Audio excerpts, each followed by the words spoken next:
కల్కి 2 నుండి తీసేయడంపై first time react అయిన దీపికా పదుకొనే. నన్నే ఎందుకు కావాలని టార్గెట్ చేస్తున్నారంటూ కమెంట్స్. పెద్ద హీరోలు సైతం ఇలానే చేస్తున్నారు, వాళ్ళ పేర్లు బయట పెట్టాలా చెప్పండి అంటూ షాకింగ్ కమెంట్స్ చేసిన దీపిక. ఇంతకీ కల్కి 2 వివాదంపై దీపిక ఏం చెప్పింది? Have a look.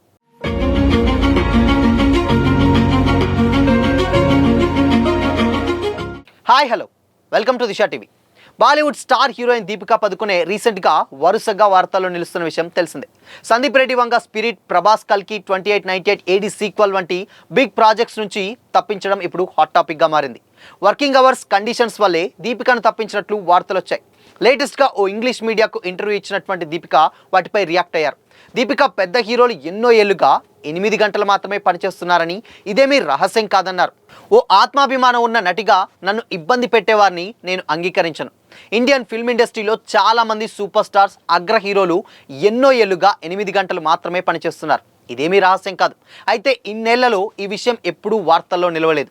ఇప్పుడు వాళ్ళ పేర్లు చెబితే మొత్తం విషయం తప్పుదోవ పడుతుంది. అందుకే వారి పేర్లు చెప్పాలనుకోవడం లేదు. కానీ చాలామంది హీరోలు 8 గంటలే పనిచేస్తారని అందరికీ తెలిసిన విషయమే. అంతేకాదు, వారిలో చాలామంది సోమవారం నుంచి శుక్రవారం వరకు మాత్రమే షూటింగ్లో పాల్గొంటారు. వీకెండ్స్లో పనిచేయరని కూడా చెప్పింది. తనకు నిశ్శబ్దంగా యుద్ధాలు చేయడం మాత్రమే తెలుసని దీపిక అన్నారు. న్యాయంగా పోరాటం చేస్తున్న కారణంగా మీరు ఇబ్బంది పడ్డారా అంటూ ఎదురైనటువంటి ప్రశ్నకు దీపిక రియాక్ట్ అయ్యారు. నేను దీన్ని చాలాసార్లు ఎదుర్కొన్నా, ఇదేం కొత్త కాదు. దీన్ని ఎలా చెప్పాలో కూడా నాకు తెలియడం లేదు. జీవితంలో ఎన్నో పోరాటాలు నిశ్శబ్దంగా ఎదుర్కొన్నా, కానీ కొన్ని కారణాల వల్ల అవి బహిరంగంగా మారుతుంటాయి. నేనెప్పుడు దీనిపైన రియాక్ట్ కాను. సైలెంట్గా యుద్ధాలు మాత్రమే చేయడం నాకు తెలుసు. అలా చేస్తేనే అది గౌరవంగా, హుందాగా ఉంటుంది అంటూ చెప్పారు. Star director Sandeep Reddy Vanga Prabhas spirit మూవీలో దీపిక నుంచి స్థానంలో యానిమల్ బ్యూటీ తృప్తి డిమ్రిని తీసుకున్నారు. ఆ తర్వాత తన స్టోరీని లీక్ చేశారంటూ కూడా పెట్టినటువంటి ట్వీట్ కూడా హాట్ టాపిక్గా మారింది. దీనిపై దీపిక సైతం ఇండైరెక్ట్గానే రియాక్ట్ అయ్యారు. ఇక రీసెంట్గా ప్రముఖ నిర్మాణ సంస్థ వైజయంతి మూవీస్ కూడా ప్రభాస్ కల్కి 2898 AD సీక్వెల్ నుంచి దీపికాను తప్పిస్తున్నట్లు కూడా అనౌన్స్ చేసింది. దీపిక సీక్వెల్లో భాగం కారంటూ వెల్లడించింది. వర్కింగ్ అవర్స్ కండిషన్స్ పెట్టడం వల్లే ఆమెను తప్పించారనే ప్రచారం కూడా సాగింది. దీనిపై అటు సోషల్ మీడియాలోనూ పెద్ద చర్చ జరుగుతుంది. లేటెస్ట్గా వర్కింగ్ అవర్స్పై దీపిక రియాక్ట్ అయ్యారు. కానీ కొంతమంది మాత్రం దీపిక గొంతెమ్మ కోరికలు కోరడం వల్లే వైజయంతి మూవీస్ వాళ్ళు ప్రాజెక్ట్ నుండి తీసేశారన్న కామెంట్స్ కూడా వినిపిస్తున్నాయి. ఎందుకంటే ఆల్రెడీ గతంలో దీపిక ఒక సినిమా చేసింది కల్కిలో. సో ఆ కల్కిలో చేసినప్పుడు సీక్వెల్గా డెఫినెట్గా దీపిక ఉండాల్సిందే.